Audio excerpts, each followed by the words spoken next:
नासिन breaking news आए हैदराबाद मां से share कयूं पिया। हेस्को जी नाइली ट्रांसफार्मर तब्दील करण खां इलाइक़े वासियुनि खे ठुप जवाब ॾिनो वियो। ओल्ड सिटी जा रहवासी हिकु हफ़्ते खां बिजली खां महरूम आहिनि। कार वहिंवार बि सख़्तु मुतासिर थी वियो आहे। अव्हांखे ॿुधायूं पिया हिकु हफ़्तो अॻु मेमण सब डिवीज़न में ट्रांसफार्मर सड़ण खां पोइ हेस्को अमलो लाहे वियो आहे। हेस्को इंतिज़ामिया ट्रांसफार्मर खे मुकमल नाकारा करार ॾियण खां पोइ नओं ट्रांसफार्मर न ॾिनो आहे। असां वटि ट्रांसफार्मर मौजूदु ई न आहे त किथां ॾियूं। हेस्को अमलदारनि जो इलाइक़े वासियुनि खे इहो जवाबु आहे। अहम ख़बर अव्हांखे ॾियूं पिया। हैदराबाद मां हेस्को जी नाइली ट्रांसफार्मर तब्दील करण खां इलाइक़े वासियुनि खे ठुप जवाबु ॾिनो वियो आहे। तफ़सील मालूम कंदासीं। हैदराबाद मां आवाज़ जो सीनियर रिपोर्टर इरफान अली बुघियो असां सां लाइन ते मौजूदु आहे। इरफान, कहिड़ा तफ़सील आहिनि? हैदराबाद शहर में ट्रांसफार्मर जे बहरान शिदत इख्तियार करे वियो आहे।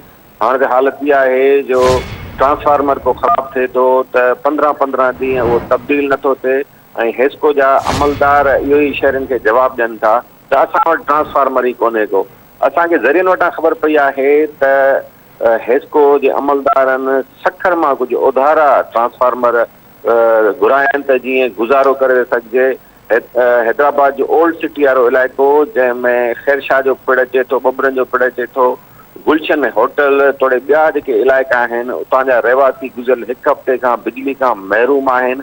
गुत्यल आबादी वारो इहो इलाइक़ो आहे ऐं उतां जेको हेस्को जा अमलदार ट्रांसफर लाहे विया वरी उहे तब्दील करण लाइ तयारु न आहिनि। इलाइक़े वासियुनि सां राब्तो कयो त उतां जे जेके मेमण सब डिवीज़न जे अमलदारनि उन्हनि खे इहो जवाबु ॾिनो त असां वटि ट्रांसफार्मर मौजूदु ई न आहे त तव्हांखे किथां लॻाए ॾियूं। तव्हांजो ट्रांसफार्मर हिन वक़्तु मुकमल तौरु जेको आहे सो उहो ख़तमु थी चुको आहे, नाकारा थी चुको आहे।